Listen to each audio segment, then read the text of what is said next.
Alright everyone, Trump has decided to up the ante again with regards to the shutdown, sort of the budget battle. He's gone beyond simply saying, well, maybe I'll freeze some foreign aid. The government will stay shut down, in perpetuity until I get my wall funding. Now he's saying, oh, well, you remember many months ago when he suggested that he might freeze the wage growth of federal workers? He might say, well, you're basically not going to get a raise this year. And he faced a lot of backlash, including from so-called fiscal conservatives within the GOP itself, because they're like, oh my God, not getting a raise, so stingy and stuff. It's like, you do realize any particular worker making that extra few $100 or $1,000, it's not breaking the bank. But when you have millions of people that it affects, that's a lot of money. I supported at the time the idea of a wage freeze. I think it should extend to literally every federal worker and be extended for several years to allow the private company firms to catch up. Reagan did this. He froze basically new spending for several years. It worked. GDP began to climb. We entered a boom period because finally, for the first time in many decades, government spending, which had been per capita outstripping everything else, finally was frozen, and it allowed the private sort of economy to catch up. Strongly support it. Now he, after a while, because of pressure from within his own party, he abandoned the idea and said, okay, they'll get their wage increases. Now he's putting it back on the table and saying, well, the government's shut down. You're telling me like, hey, there's not enough money to go around, basically.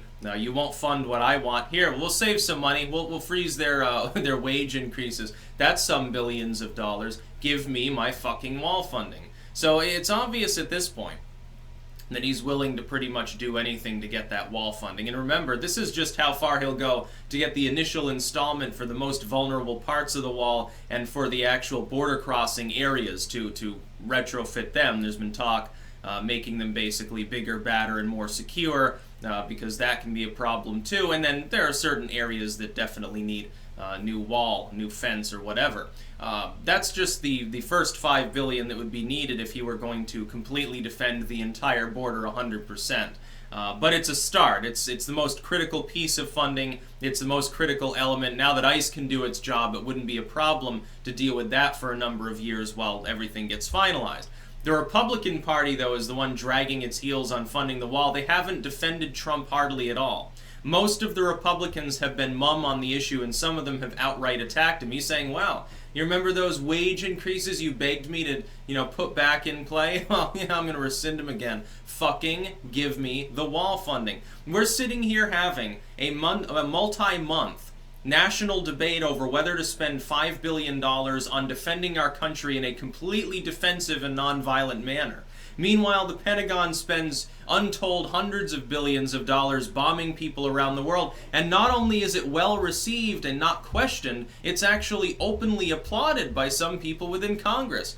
Oh my goodness, withdrawing from Syria, you mean we won't be killing, people over there, for no purpose whatsoever? Oh my God, it's a terrible time. You're talking about withdrawing from Afghanistan. Oh my God. Our power around the world is being lessened by the fact that you want fewer adventuristic expeditions in hostile foreign states.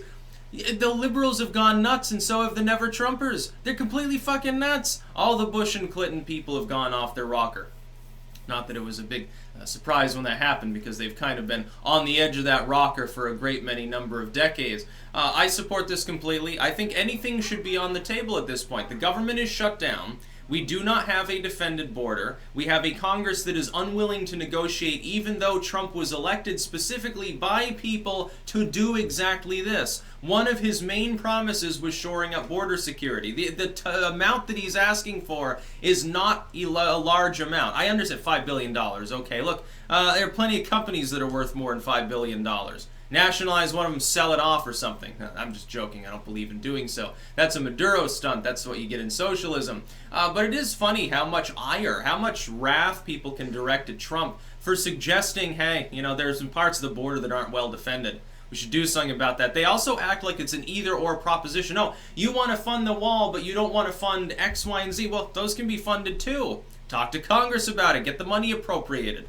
Usually the Democrats are very, very good at asking people to pony up more tax money for things. Recently, all of a sudden, that becomes a problem. By the way, cut $5 billion of other spending from government. I'm sure you can find something to cut. Oh, wait, the Democrats never met a program that they wanted to axe unless it had to do with the military anyway.